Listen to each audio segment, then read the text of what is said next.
or WhatsApp 287-0971. Call the office at 572-0383 or 572-0215. Rev-Up St. Lucia, the alpha of radio.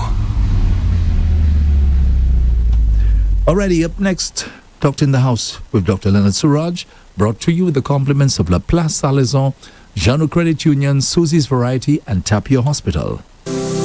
At Tapio Hospital, caring and competent obstetric consultants will see you safely from prenatal care through delivery with a team of excellent pediatric and anesthetic support. Tapio Hospital, where the patient's safety comes first.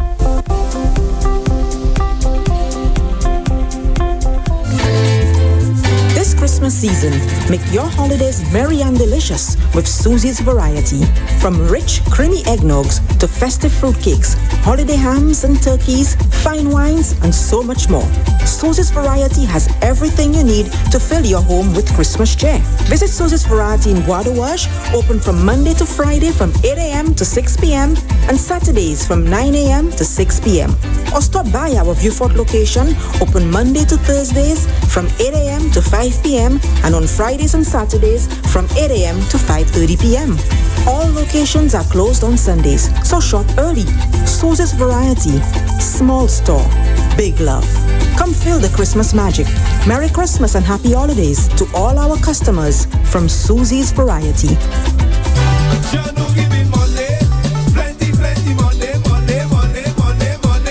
The Christmas Wish Maker loan is back. Jano Credit Union members get up to $25,000 for Christmas and end-of-year expenses. It's easy to qualify and repayments are affordable. Have an existing loan, no additional shares required. Just top up your original loan balance twice until January 15 to make your wishes come true. Just visit Jano Credit Union in Castries or Vieux-Fort or email apply at cscreditunion.org and make the magic happen. Jano, together we can move mountains. Jano giving money, plenty money. Jano. It's delicious. La Place Salazar is the true home of quality meat and deli products, selected and priced to suit every palate and pocket. We sell all cuts of meat, poultry and fish, from tasty lamb necks and succulent pork chops to lean dolphin and juicy top round steaks. Our deli items include turkey, ham, bacon, pork sausages, meat patties, chicken nuggets, deli ham and eggs, so that breakfast or that party is a breeze. And for your added convenience, we sell restaurant essentials and grocery items. So where's your next meal coming from? La Place Salazar, of course. La Place Salazar, Castries, Rosalie, Vieux-Fort and Soufrière. It's delicious. It's now time for Doctor in the House, live with Dr. Leonard Suraj. Dr. Suraj, it's always good to see you. Good evening. Good evening, Andre, and good evening, listeners and followers of this program. Welcome to Rev-Up St. Lucia. And we are streaming live on Facebook, and YouTube, Instagram, and X. We are here every Tuesday, 6 or 7 p.m. On WhatsApp, you can give us a call or send us a message, 287-0971, or on the landline, 572-9710. Today, I want to share with you a document I found. I didn't really bounce upon it. I actually was looking for it and found it. It's about the Jamaican Vision 2030. It's a document that looks at, I think it was a 20-year plan for the country at large. I took from it the medical side of it because I wanted to share some of the thoughts with the listeners, and to see, since we in a new dispensation, we've just gone through some election, we are stable now and we are ready to move and plan forward. And I think that it's important to have a strategic plan. I've always maintained that we need, in my mind, a 15-year strategic plan, so that a child who's born now in 15 years would have been somebody who has who have overcome a lot of deficiencies we currently have in terms of schooling, in terms of parenting, in terms of all these things. And because you fully realize that the quality of citizens you have will determine to a large extent the stability of your society. When you say the quality of the citizens. In terms of how they are brought up, how violent they are, how easy they get into trouble, and how they can remain on the straight and narrow, how they are progressive. That can make a lot of difference. As a matter of fact, it was Einstein who said the formula for social disaster is a large disparity between the rich and the poor. Social instability. And so we know that if you look at the number of children we have in the boys' training school, look at Baudelaire, before it was actually finished, it was almost full. So a small society like ours have to have more things in place. Not even to mention those people who are not well and who have disabilities, etc. We have not even addressed that. But that I'm thinking that I look at their 10-year strategic plan, and I thought maybe we may know a lot of what they are saying, but at the same time there would be a lesson to learn, because after the first 10 years, which was from 2019 to 2020, it was 2019 to 2030. So we put it as 2020 to 2030. That is, so we are halfway into it, the last 10 years, to year 2015. Just before you move on, Dr. Siraj, I was just thinking, when you spoke about the quality of the citizenry, right, in terms of how well a country does, how about the issue of the citizenry being able to have coping skills? Skills, yeah. You know, when life throws us these curveballs. Right, okay, you got it. Yeah. How important is that? Okay, I think very important. I think you have people have stress. Now, stress itself is not the issue. It is the ability to cope with the stress that's the issue. Because you may well find that a person who has had maybe not necessarily a bereavement, maybe an accident in the family, may behave so different from another one with the same kind of issue. So it has to do with your ability to cope. Now, your ability to cope goes, apart from your genetic makeup, goes to a large extent to how rational you are, how you approach things in a logical, methodical manner. You'd always find people who are trained in a subject tend to view it differently from one who just looking at it from the outside. For example, you say trained in a subject. What do you mean? Yeah, for example, if you are a trained mechanic, when you hear a vehicle with a funny sound, the way you'd approach it is different from somebody who knows nothing about mechanics. I get you. Yeah. And therefore, because with training will come an algorithm of thinking, a process of logical deduction from the symptom to the answer. But you must agree, Dr. Siraj, not everybody is trained the same way. So I am saying that if you are, again, back to parenting, if you are coming from good parenting that controls your temper, that actually creates, make you feel confident about yourself, because many things is about insecurity. If you're insecure, you can be more violent, more protective, more everything. So the person who's calm, composed, tend to be somebody who's more sure of themselves. And to be sure of yourself, to be confident about yourself, you don't have to be aggressive. All you have to is because you feel good about yourself, you're proud of yourself, then you will not do foolish things. And you don't have to attack when somebody didn't attack you.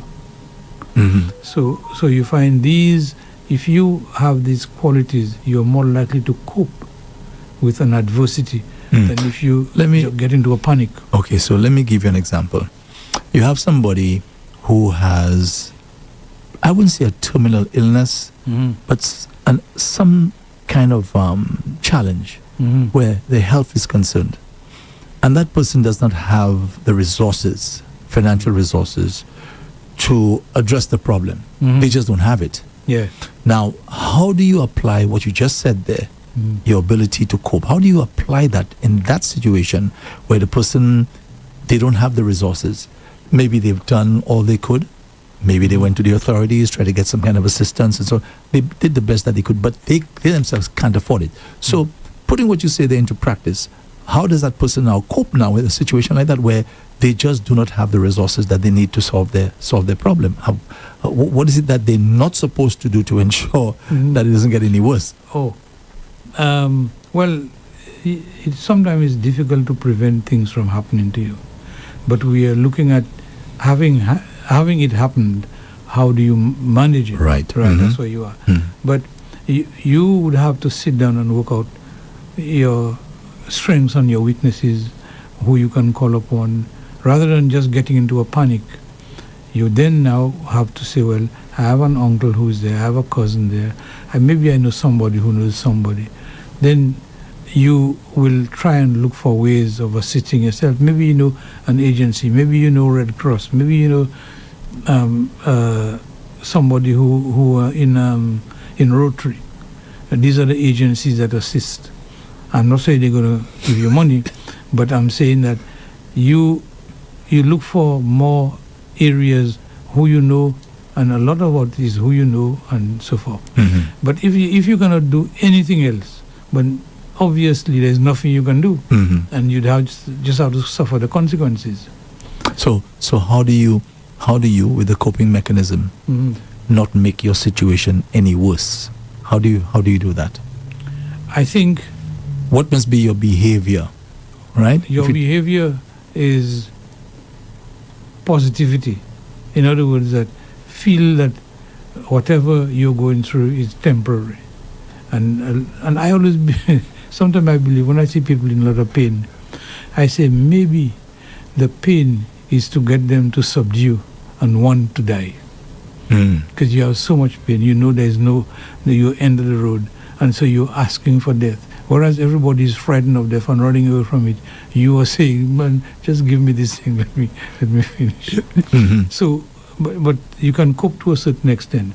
I think sometimes spiritually you can look at the spiritual nature and develop confidence that a better life is beyond. So, and I think that's the importance of having a priest or a pastor come and talk to you, because it will give you will see what you're going through is maybe the rough before the smooth. And that there is another life somewhere else, there's another experience somewhere else that's better in that. So Dr. Suraj, what if that doesn't exist now? What if there's no better place? But you've overcome your current problem. You have been able to cope. You see, because pain itself is a very subjective element. For example, there's some animals that separate the pain from themselves. I'll give you an example. You'd kill a sheep. It never say meh. It just, you put it there, you lie down there, you take the knife, cut it. I mean, I don't do that regularly. I have not done it, but I see people do it. Yes. In fact, I remember there's one guy that told me he could not slaughter a sheep. He couldn't do it because he says there's no resistance. Yeah. He said he just couldn't do it. Okay. So you feel justified in the resistance that. Yeah, he said he couldn't carry out the task of slaughtering a sheep because there's just no resistance. Yeah, it's just nothing. So because it accepts it as that's it. So I'm saying I see your point. So, but there is a role for the spirituality of the whole thing. It helps you to cope, and many people drift towards that when they realize that there is no positive, or there is no answer to it. Yeah. So so back to what we were saying, it is some people, the more frightened you are, the more anxiety you have, the worse it becomes. So it just trains you to have less anxiety and to be able to deal with things rationally and to remain calm no matter what the situation. Yeah, and you'd find that, and then the more calm you are, the more you can rationalize things and make more informed decisions. And so that is the way this one goes. So regarding back to the Jamaican 10-year plan, they say about between 25 and 30. In the first phase, they realized that over the past 10 years, a 25 to 30% increase in disability and death caused by diabetes, by cerebrovascular accident, by heart disease, chronic kidney disease, which has plagued their resources. In other words, over the past 10 years, their resources had a 25% increase because of these diseases. And I would say it again, the disability and death caused by diabetes, caused by strokes, caused by heart attacks, caused by kidney diseases, that it's draining their resources. Mm-hmm. And these are chronic diseases because of diabetes and so forth. I don't think our situation is, the figures may vary, but the situation is almost the same. Mm-hmm. And also there was a high rate of accidents, especially road traffic accidents, and overall injuries and violence associated was increased by 4%. And also they said there were disabilities as it relates to interpersonal violence. 8% of the disabilities they had was people fighting people. Wow. And so when you look at, so that's why I mentioned the social stability is important.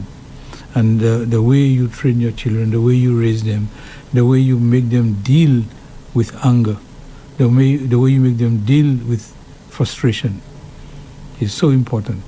If you want, because the law alone will not. The law alone is when they have already committed or when they are already misbehaving. Mm-hmm. But I think that a lot has to be said about proper parenting and having a regulated approach to it. Certainly in terms of, say, like Montessori schooling, as I mentioned before, and have a structured health approach to it, because health has an effect on everything else in your life. And if your health is not good, you cannot be a good citizen if you're not healthy. Mm-hmm. How about, can you be okay? Before I ask that question, you said you cannot be a good citizen if you're not healthy. Yeah. So how describe the person who is not healthy? How are they not a good citizen? Because they either have pain or they have discomfort, and they cannot make the contribution they can make to society or to themselves, to their family, and they may depend on somebody else to assist them. Mm-hmm. So in that case, because it's almost like you have to develop a nationalistic perspective on yourself, that you are there to make your country better, not the country make you better. Mm-hmm. So like John Kennedy said, don't ask what the country can do for you, ask what you can do for your country. So we must be nationalistic in that perspective, Mm-hmm. and begin to see us here. We are born into a society, we try to better our society, and we leave a better society behind. Mm-hmm. Not we being sponging off society. So would the same apply for a person who is living in poverty? Well, poverty is a kind of illness, because there is suffering. Mm-hmm. There is unavailability now. There is poverty of mind and poverty of money. Mm-hmm. There are some people who have less money, who are not very rich, but they conduct themselves in a manner that they want to get better. And there are some who are poor just because they don't have the inclination to move forward. Mm-hmm. But society must always be such that they try to get you out of poverty, not make you comfortable in poverty. Do you think a society can help do something like that? Especially maybe when the vast majority are struggling just the same way? Well, there is a responsibility of The state? the state to ensure that they provide you with the things you cannot provide yourself for. And in the same time, they tax you for them to get the revenue to do it. Mm-hmm. And that's the... You're talking about the basics like the food, water, shelter, clothing, those kinds of things? That's right, Mm-hmm. the basic. And but if you have a large proportion of people who are unemployed, who don't have a job, unemployed, then you have a big burden to carry. And so therefore, and they will be depending on you almost forever, because they'll be using a lot of your resources. As a matter of fact, you'd be surprised to know that if you look at divide society into the poor, the middle class, and the upper class. The upper class contribute more in terms of taxation, and they use the least amount of the facilities that being offered, like health, like social amenities, etc. So, but they pay the most, and the poorer people who have less resources make more use of all the other amenities. That's true. And so therefore, the more you have them poor, the more of a liability they are to you. So you're saying that the state should try to ensure that people's basic needs are met. Education, for example, this is education, a huge one. Health, and protection, and basically to be able, and opportunity. The opportunity must be equal, whichever class you're coming from, because it's amazing to see how brilliant people coming from very moderate background and do extremely well when they're exposed to opportunities. And so to every 100 yards gold medal we have, there are maybe others who just cannot get to be trained and whose talent are totally undiscovered. And the same thing applies to medicine and law and all these things. And you heard many stories about people coming from rags to riches. But the central theme is that what makes some people successful and some not successful. And whereas you can drag a horse to the well, you cannot make it drink. There was a time I was looking for water and dragged the horse to the well, only to find out it's not thirsty. It wouldn't drink. So what I have decided to do is to look for a horse that's thirsty and find the water for it. And I do so in advising people about career. If they look ambitious, you get to them and discuss with them, develop a career plan with them, give them a 5-year objective, and so forth. So I feel that anybody you meet, try to make them a better person.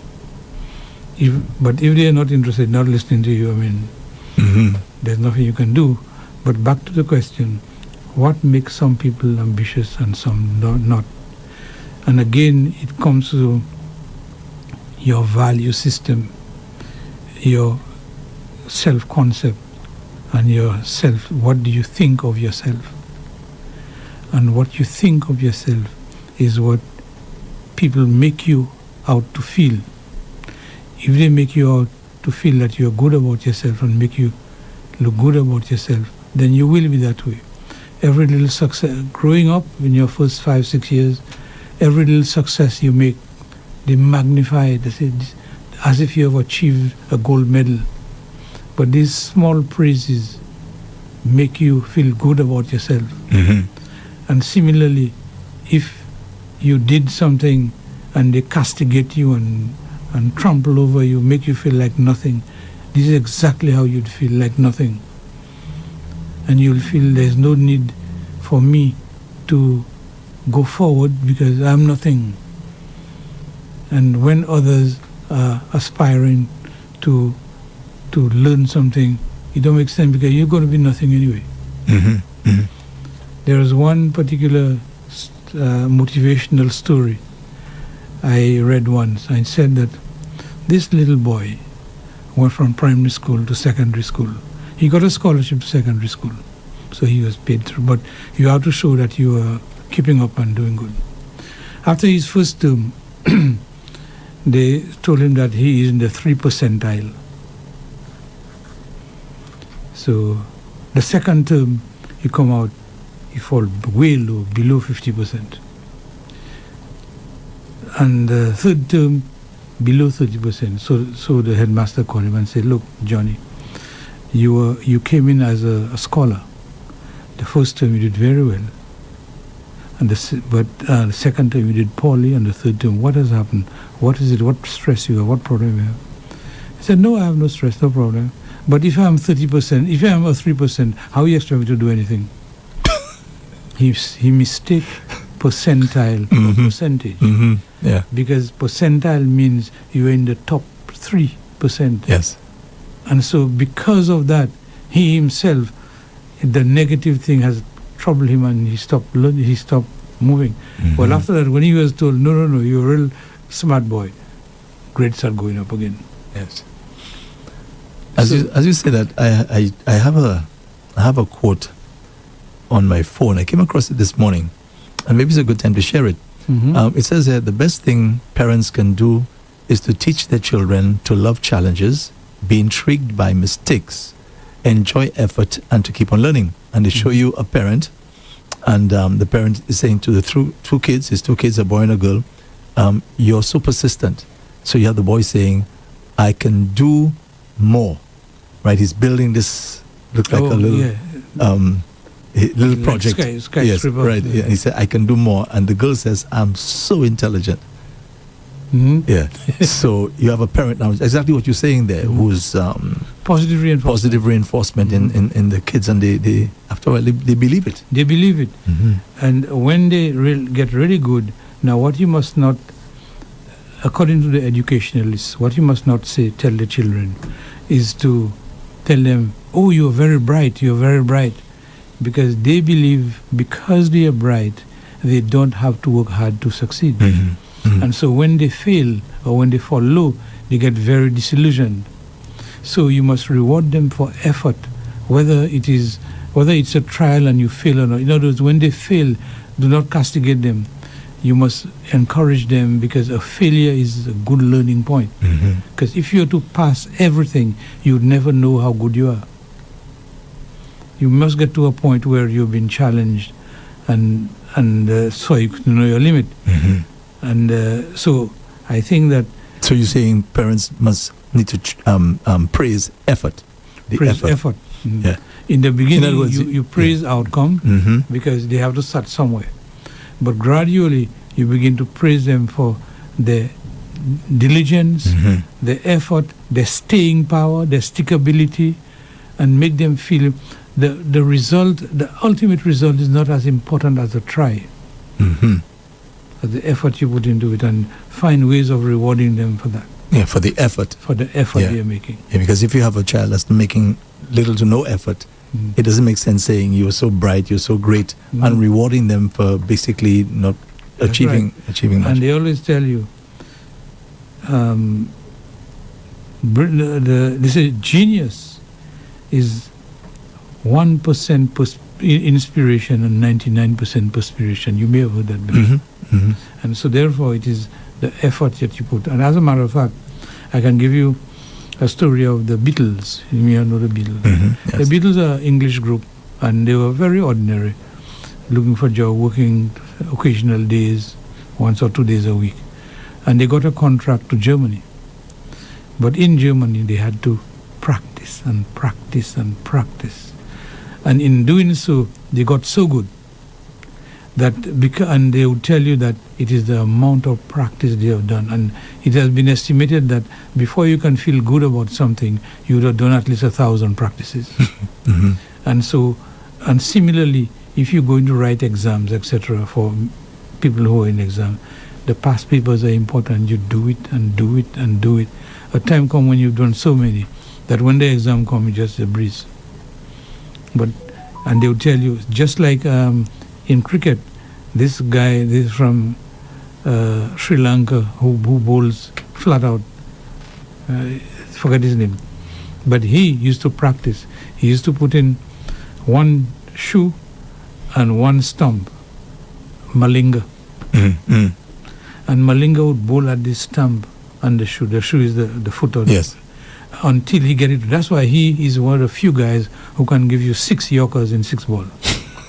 He knew exactly. He's mastered what to that do. thing. Yeah. Yeah. And so a lot of how we fail is because we don't practice enough. As you said that, Dr. Suraj, just before we take a break, I was reading about Usain Bolt this morning. Probably the greatest runner / sprinter in the world. And, he's retired. He's retired. I've been to his shop. He has a place. He has a studio. What do you call a sports studio, and all his trophies and everything there. But just this morning, I was reading about him, and I think he was in Tokyo, Japan, and they were asking him what is he up to these days, because since he's retired, and he said, well, I don't really run anymore per se. He said he just stays home basically. If he goes to the gym, he says if he's in the mood, he'll probably go once a week, twice a week, if he's in the mood. And he says other than that, he just basically stays home, takes the kids to school, and then goes to pick them up and bring them back home. And but he said that he noticed now whenever he's walking up steps now, he's breathless. He's getting short of breath. He's getting short of breath.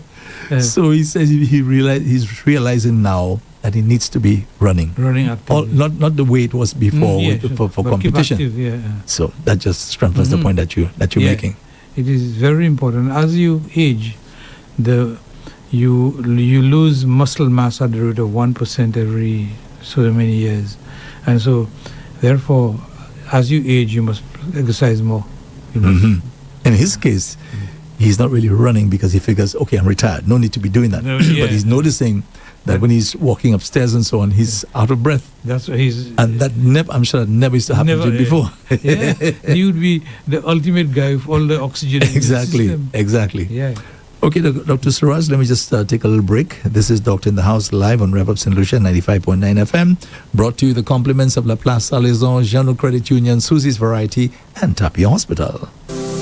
Tapia Hospital Radiology Department offers 24-hour service. We provide you with X-ray, CT scans, and ultrasound imaging using the most modern equipment that produces the best images for your medical attention. Call the Radiology Unit at 459-2201. Tapia Hospital, where the patient safety comes first.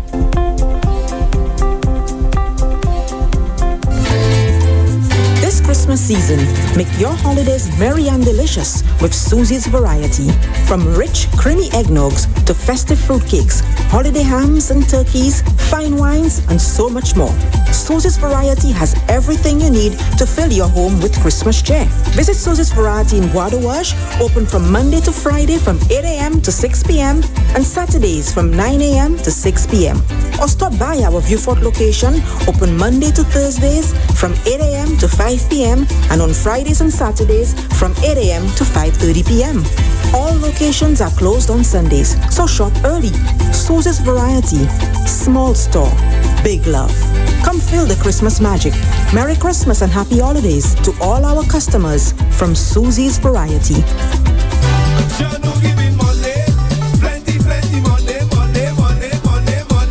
The Christmas Wishmaker loan is back. Jeannot Credit Union members get up to $25,000 for Christmas and end-of-year expenses. It's easy to qualify and repayments are affordable. Have an existing loan? No additional shares required. Just top up your original loan balance twice until January 15th to make your wishes come true. Just visit Jeannot Credit Union in Castries or Vieux-Fort or email apply at cscreditunion.org and make the magic happen. Jeannot, together we can move mountains. Jeannot giving money, plenty money. Jeannot. It's delicious. La Place Salaison is the true home of quality meat and deli products, selected and priced to suit every palate and pocket. We sell all cuts of meat, poultry and fish, from tasty lamb necks and succulent pork chops to lean dolphin and juicy top round steaks. Our deli items include turkey, ham, bacon, pork sausages, meat patties, chicken nuggets, deli ham and eggs, so that breakfast or that party is a breeze. And for your added convenience, we sell restaurant essentials and grocery items. So where's your next meal coming from? La Place Salaison, of course. La Place Salaison, Castries, Rosalie, Vieux-Fort, and Soufrière. It's delicious. delicious. Welcome back to Doctor in the House, live with Dr. Leonard Suraj. Dr. Suraj, it's back to you. Thank you, Andre, and welcome you back, everybody. Today, Tuesday, 9th of December, 2025, I'm doing the last program today for the rest of the year. I've given you all a break so that so you can do something else with your Tuesday 6 to 7. Again, we can open the line, and if you have any contribution, any contribution to make, then you can do so at 287-0971 or 572-9710. This is the landline. So looking forward to a call from you. And in the meantime, let me share some of... I did a project some time ago. I wrote an article about St. Jude. That was many years ago. But some parts of it can still be relevant. Because if you remember, St. Jude's was originally run by the Sisters of the Sorrowful Mother. And during that time, well, that's long before the fire and everything, the real heyday of St. Jude's was when they used to receive specialists from overseas. Mm-hmm. And I remember distinctly because I've been associated with St. Jude's from a long time. My sister was a training nurse there long ago, long before I went to university, because I went to Vieux-Fort Secondary, not too far from it. Mm-hmm. And I used to be in and out. When I went to do my bachelor's degree, I used to, on holiday time, I used to come to St. Jude's and work in the lab just to get some experience, etc. And then I became a doctor. I came and worked with them for a while. And I became a specialist afterwards and went to work there. So I have seen it through all the stages. And more so, I used to be on the board for St. Jude's for a few years some time ago. So you kind of have an idea. But there was, in the heyday of St. Jude's, many highly qualified specialists were coming down. The arrangement was that they would come down to St. Lucia with their family on a holiday, like a 2 weeks holiday. They would be picked up on the airport by St. Jude's staff. They would live at St. Jude, eat there, have their meals, work half day for St. Jude's till morning, and by afternoon time, they go on the beach, go out and hang around and get to know the country. And that was a nice arrangement because they never charge any fee for service, etc. And St. Jude used to offer the thing at a fee, of course, to generate the income. But St. Jude itself, the nuns used to run it, the Sisters of the Sorrowful Mother. They used to run St. Jude very efficiently, very effectively. In fact, what I have learned is that there is a level of ownership. The nuns felt St. Jude's was their home. And if they see a tap dripping, tip, tip, tip, tip, they would go and shut it down. Mm-hmm. If they see a piece of rubber hanging around, they take it to the workshop. Maybe Mr. Billy's there, the engineer, have a use for it. So it almost, and that is what companies, if companies really want the staff to be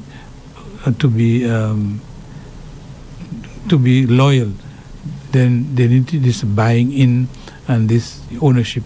So St. Jude was like that. But more importantly, St. Jude is to attract specialists that the Caribbean countries generally could not afford, like highly specialized people like hand surgeons and so forth, and ENT specialists. That's how I got to know most of the specialists.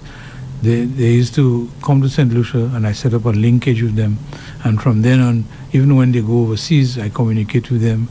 And when they are coming again, I usually greet them, etc., and work with them at St. Jude's. So these were the glory days of St. Jude's. And I think that gradually, as we get local managers, maybe the connection to the main hospitals in the States begin to dry out. But I think moving forward, I think that we must really look at how we can revive some of this volunteer structure. Because they used to bring a lot of equipment. Like they would go in their own hospital and things that they don't use anymore or they want to replace, because they have budget, they can replace things. They would take it down to us and we use it, etc. And the staff has been extremely good at preserving the equipment. They would clean them up, store them up, first class. They would take care of whatever assets they have, they take good care of it. And it is still so up to now. You hardly see them pilfering and throwing things away. So I think that from that perspective, I think there is a lot to learn from St. Jude's on that. And I think the arrangement with the volunteers, that should be revived and pick up the linkages they had before. Because, and I think make more use of them, because one of the deficiencies they had at St. Jude's was that the specialists used to come late. See, like a top-level gynecologist who knows all the big operation to do. He would come, but has no work, because he's just coming. It's only when he starts doing the clinic, then he see people begin to show up.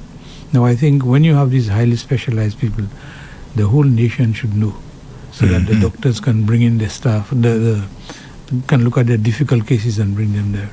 And I think there is even an opportunity for the local doctors to get some experience from that as well, those who are new and need more experience. So I think the volunteer structure has several advantages, and I think we should, for one thing, they should be treated a little better, because sometimes we just put in a room with very few amenities, just a bed and maybe a side lamp. And so I think that if there is space in the new setting, they should make them more comfortable, bring them have them as part of our connection to the first world from a health point of view. And I also feel that there is, like, I'm linking the St. Jude's with the Jamaica thing, because one thing that was common was a public-private partnership. There are things in the Jamaica document, they were saying that, okay, the private sector may be good at certain things. Why don't we ask them to do it? For example, I don't think OKU does any hip transplant, like, or knee transplant, like, but it's done in Tapio. So rather than sending patients overseas and let them fend for themselves, you can strike a relationship with the private sector, and you can get a good price from them, and you can do your stuff there. In fact, the Jamaica article was saying that you can even engage the private sector to build a hospital for you. They would design, build, and they can own it, and you can rent it from them, or you can do it yourself and let them run it, and you determine the terms on which they run it. So the private sector has a lot to offer, which we are not exploring, and even in health, there's a lot to offer as well. And also, at St. Jude's, there was an excellent opportunity. I saw many things that could have been done, which is not too late. And I think Dr. Kenny Anthony mentioned it once, that he would like to see Vieux-Fort as a university village. Now, I've never forgotten that, because I think it was so close to the truth. During that time, there were two medical schools, one of which was already accredited. And I am on the Caribbean Accreditation Body for medical schools. I used to be. And so I know the standards. And so you had two medical schools in Vieux-Fort. And then you also had the hospital. You could have easily married the two and end up having a student for training that can come to St. Lucia and get trained from day one until they become a doctor, right here. Because the issue is that when the student comes from India or Africa or Nigeria, where they usually come, they land in St. Lucia, they only here for 18 months. Because only 18 months of training they can get without clinical. And then they have to go for 2 years, 2.5 years, to get the clinical training. But in America, especially in recent times, you find that the visa is hard to come by, and sometimes they give you a 6-month visa, you have to return and go back again and return. So that does tremendous disruption to the medical program. So if you are offering and say, well, come to St. Lucia, I can train you from day one until you graduate, until you can take your American exam and go. So you convert a student from a 18 months tourist to a 4-year tourist. Because and some of them have enough money to bring their family and rent a house and have a maid and so forth. So there's a lot to be gained money-wise by having that medical school connected to the hospital. But there are few hurdles you have to overcome if you're going to convert from a service hospital to a teaching hospital. It is not insurmountable, but you have to know which steps you have to take, because every department in which you're going to train a student, you must have a program, a postgraduate program in it, and so you can do it in many ways. So I think that could have realized the dream of making it a university village, because having gotten that, you have a full-fledged medical school, a hospital that can do, and the thing is, the lecturers in the school, they themselves can, if you're going to do surgery, they can be the surgeons teaching the student. And when they're teaching the student, they're operating on your local people.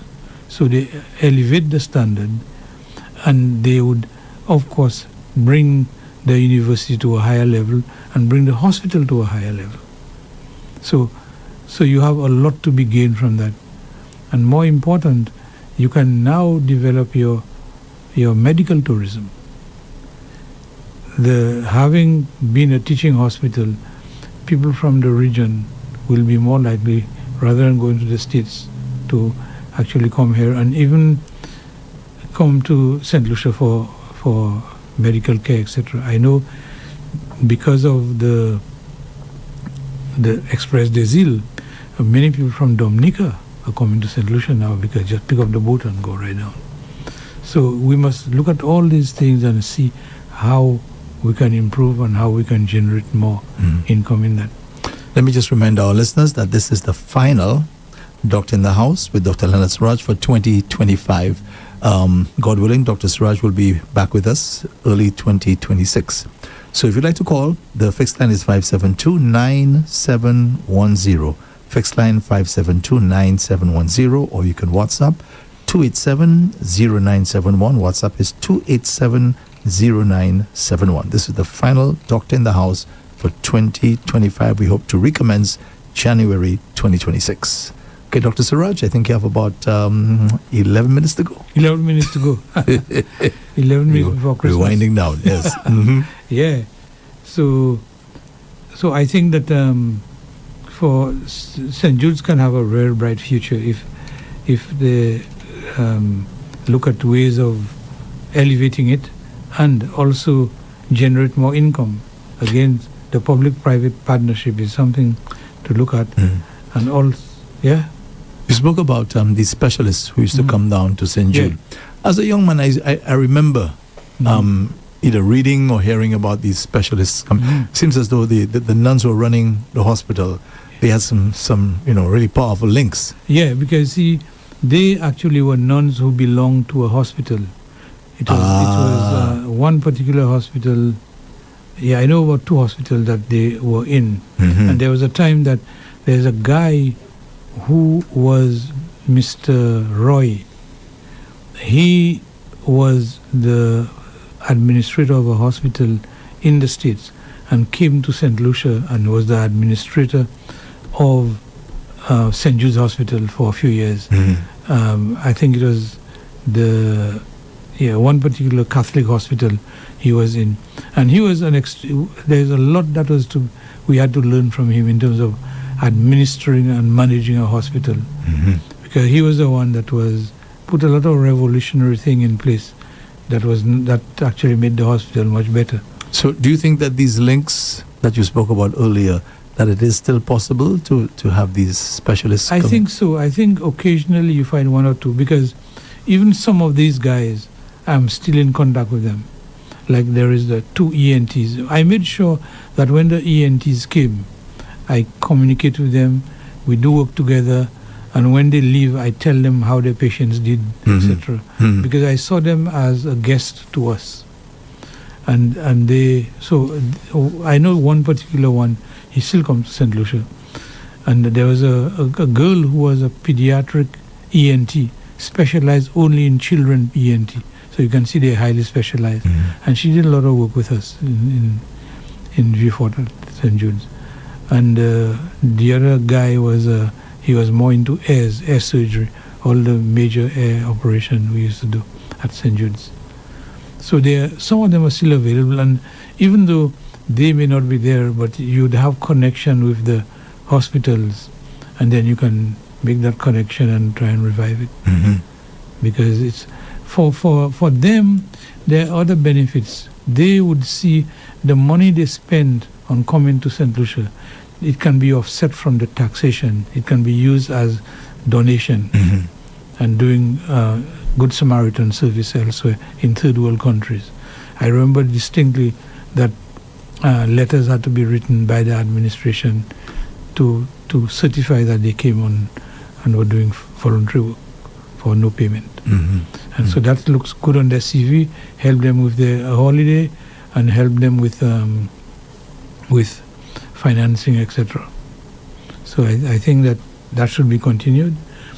Also, I think they should have, the restaurant they have should be broad enough to accommodate people, visitors, not only for patients. And I think some of that used to happen at the earlier part of St. Jude's when it was in the old location.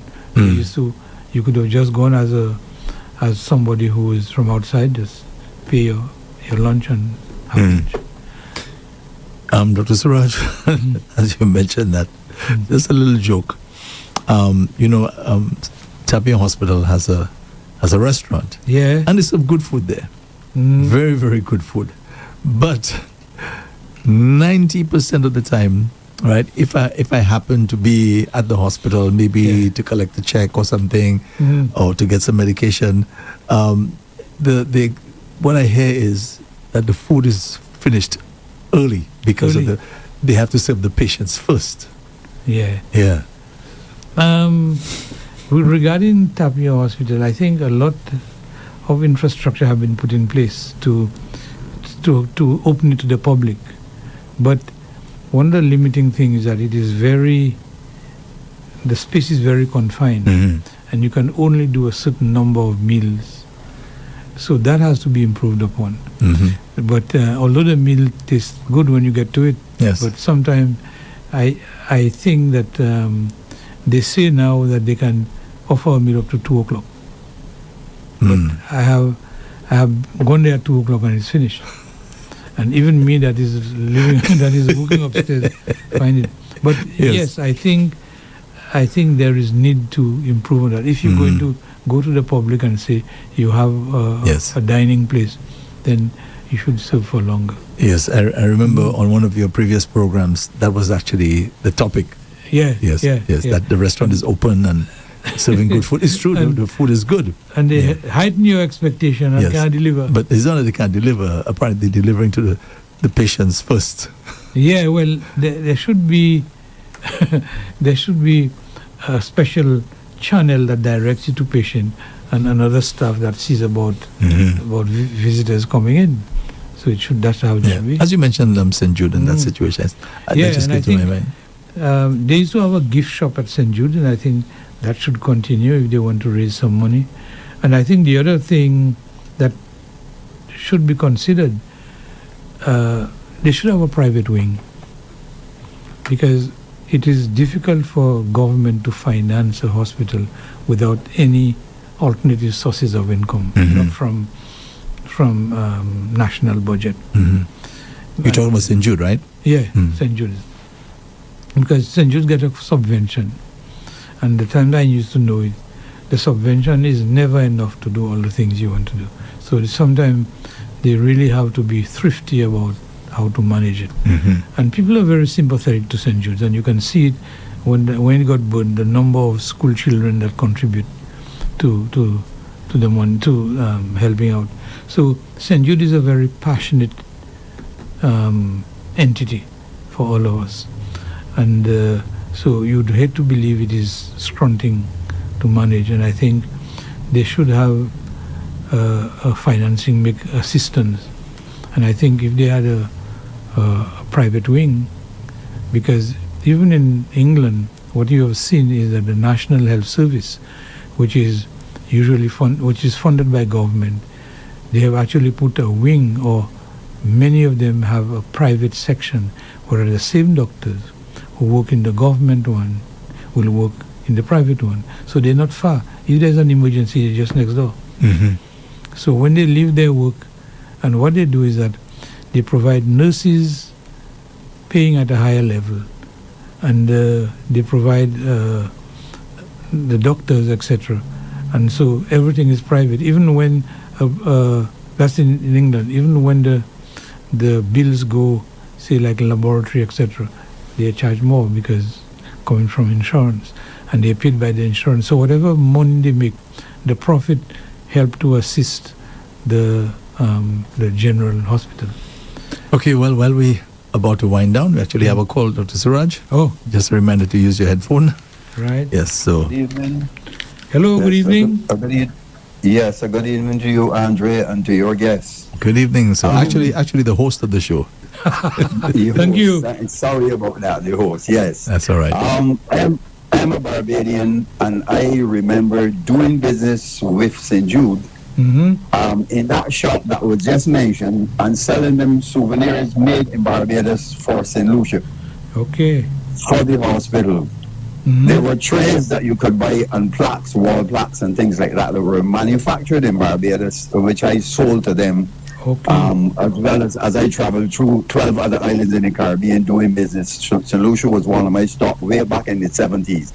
And I can tell you the very name of the German administrator at that time was a lady by the name of Shari Hertgen. Mm-hmm. Right? She was a German nun. Okay, all right. Was in charge. Miss Sherry, right? Yeah. Yes, you remember. Mm-hmm. Yes. And also I was a patient there, though briefly, on 2 occasions also in the 80s, just before they went out of, the nuns moved out. Right. Kind of, right? Mm-hmm. Yeah, so I remember fondly being there both on business and as a patient. And I even had an injury to my eye. And when I arrived at the hospital, I had steel in my eye. When I arrived there, the specialist had just left for St. Vincent. On the first little plane, he had an emergency. He had to go to St. Vincent to deal with a patient. I remember that very well. Yeah. So a nurse by the name of Nurse Hippolyte attended me. Okay, yeah? Wow. You have good memory, man. Yes, I remember. And the care there, I particularly remember the care. I felt cared for, even though it was only 2 brief stays, you know? Okay. Yeah. That's interesting you mentioning that, because how you they say you might forget what somebody say to you, but you never forget how they make you feel. That's right. And I felt honestly, I felt cared for. I don't want to bring any disrespect to the present people at St. Jude. Sure. Because I also had to be a patient back there in 2017. Okay. And seeing it at a stadium, I still felt well cared for, especially by the younger nurses who attended me, did all of my specs and thing on the charts and everything. Okay. I really felt cared for because I had a very critical emergency in 2017. Okay. So I have very fond memories of the previous St. Jude and some of the present. But I can remember very well back in the 70s and early 80s when the German nurse administrator was there and the nuns were there. Very good care. Right. No specialized, no fancy building, but very good care. And I think that is something that we need to get back to here with present-day hospital. We need as patients to feel cared for, and not just people being paid to do a job. When you come in there, you feel like you're under stress because the way how some people move, right? Mm-hmm. And I say I don't want to be disrespectful to them because I got good care there, and I know of other people who got good care there at the stadium where it presently is, right? Great. So thank you very much for allowing me to put in that. Well, yes. Thank you for sharing your experience with us, and I'm sure the staff would be quite happy to know that at least they left an indelible impression on you. That's good. That's right. And I have newsletters. I have newsletters, copies of newsletters from the hospital as well in my possession. Oh, that's good. Yeah. Very good. Yes, sir. Okay, well, thanks a lot for your contribution. Yes. Right. Have a good night, Thank you sir. very much too for allowing me. And yes, have a good night. You're welcome. Thank You're you. welcome. All right, Bye-bye. take care. Mhm. Good. Yeah. One for that the was- road. That was one for the road, right? Very good. Yeah, so I hope that. How long we've been doing that program? A year and a half. Yeah, think something you like said that. You came on March. not too long after we actually started our broadcast, Mm. but long before that, you and I were chatting. Yeah. Yes, so- and when I first approached you, you were always enthusiastic. And Yeah. I really do appreciate that. I want to thank you again, Dr. Suraj. I've said it so many times. Thank you for your service. I mean, saying it is one thing, but I realize the sacrifice that you've been making, since about a year and a half now. Yeah, That's a huge that's right. sacrifice, Dr. Suraj. I mean, I'm sure you could find a million other things to be doing at that time of the day. But Yeah. to donate your time like this for this cause and to educate people and so on, I mean, you've done a great job, and I want to thank you on behalf, of course, management and staff for all that you've brought to the table. I mean, we can't even, there's no way we can even quantify something like that, right? One of the things that we discussed, and you really kept to it, was bringing in the specialists. Yeah. Right, and I mean, one of the advantages that you have is that your colleagues are specialists, the vast That's right. majority of them, Yeah. and you've brought, I mean, almost on a weekly basis, you brought in these specialists. I mean, amazing. And also, Dr. Suraj, was a spin-off to that as well, in that I got to make some new friends, That's right. and Yeah. those new friends now have sort of kind of started their own thing with Rev-Up, and it's really a redound to our benefit. That's good. I'm happy to see how it mushroomed into other kind of business. Yes. But I must say the specialists have been very kind to me. Hardly ever I would ask one to come on a program that they would decline. Especially those who have been here multiple times. That's right. Yeah. And but I'm hoping also that we are achieving. There's no way of measuring what impact we have, but I would like to believe that I'm able to make people understand their illness better, understand logically how healthcare is delivered, and I have brought many allied people like pharmacy and even the funeral home. Yes, I have even the brought- NIC. NIC. That's what you call thinking outside the box. Because I find that the general principle here is that the more informed you are, the better decision you make, the less bias you have. That's And- true. Yeah, and I find that many a time it is when old information get there before good information, it is difficult to displace the old and put the new information. And therefore I try to put it in a manner that most people understand and remove all the big words, the big jargon, and try to explain it in lay term. The whole idea is to try and make people come to doctor more often, find about their illness early enough, because most things that are dangerous can be managed if you pick them up early enough, and to remove the fear and the apprehension about trying to see about your illnesses.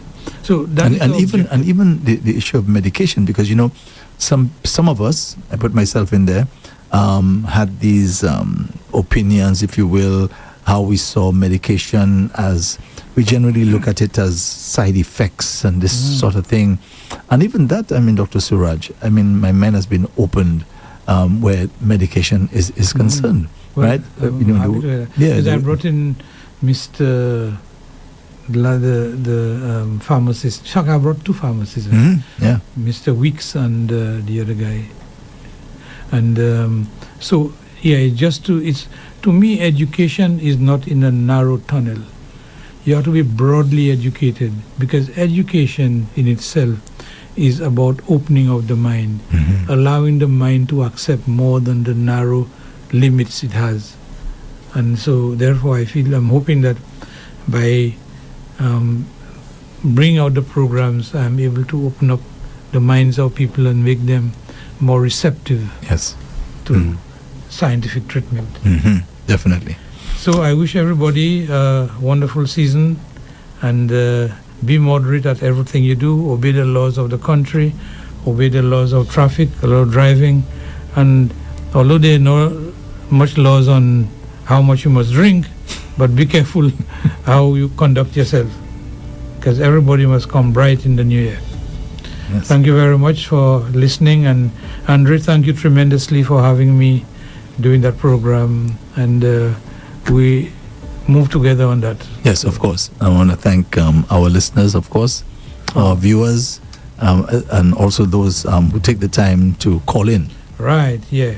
And we had at a latter moment, we had some regular callers, which we always look forward to getting their input. And very good questions. Yeah. I think very good questions. So I wish them also a special greetings for the season, and hope they keep well and healthy. Okay, Dr. Suraj, wishing you and your family all the best for the season. And of course, God willing, we'll be seeing you in the new year. I'll be saying Happy New Year to you. Yeah, definitely. At that time. So Okay, in the meantime, Merry Christmas. Thank you. I wish you the same. And Thank you. I know you'll be working hard throughout. As always. Okay. Okay, thanks a lot. Alrighty. Okay, folks, so this has been the final Doctor in the House for 2025. That is good news. We return early January 2026 to continue Doctor in the House exclusively on Rev-Up St. Lucia 95.9 FM. Also like to thank our sponsors for being here with us. In particular, Tapio Hospital. They've been with us not long after Dr. Suraj started. So a special thank you to Tapio Hospital for the continued sponsorship. So Doctor in the House brought to you with the compliments of La Place Salison, Janou Credit Union, Susie's Variety, and Tapio Hospital. At Tapio Hospital, we operate a 24-hour emergency service for all your urgent healthcare needs. Our qualified medical specialist will be on hand to ensure that you receive the best of care. Call us at 459-2617. Tapio Hospital, where the patient safety comes first.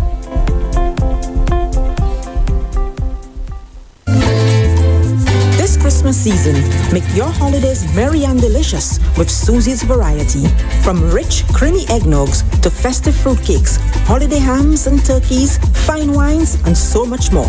Susie's Variety has everything you need to fill your home with Christmas cheer. Visit Susie's Variety in Bois de Wash, open from Monday to Friday from 8 a.m. to 6 p.m. and Saturdays from 9 a.m. to 6 p.m. Or stop by our Viewfort location, open Monday to Thursdays from 8 a.m. to 5 p.m. and on Fridays and Saturdays from 8 a.m. to 5:30 p.m. All locations are closed on Sundays, so shop early. Susie's Variety, small store, big love. Come feel the Christmas magic. Merry Christmas and happy holidays to all our customers from Susie's Variety.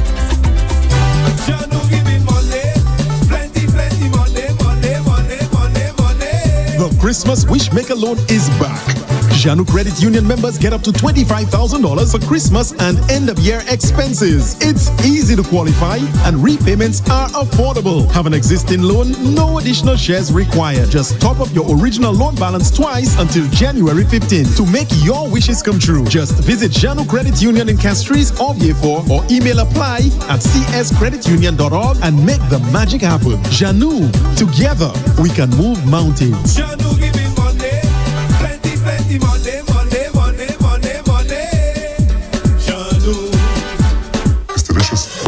La Place Salazar is the true home of quality meat and deli products, selected and priced to suit every palate and pocket. We sell all cuts of meat, poultry and fish, from tasty lamb necks and succulent pork chops to lean dolphin and juicy top round steaks.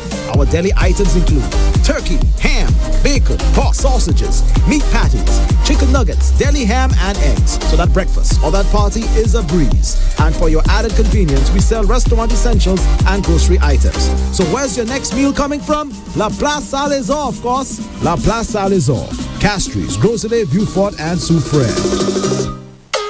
It's delicious. Rev-Up St. Lucia is located at Unit 4, Gablewoods Mall, Sunny Acres, Castries, St. Lucia. Tune in on 95.9 FM or online at revupslu.com. Call the studio at 572-9710 or WhatsApp 287-0971. Call the office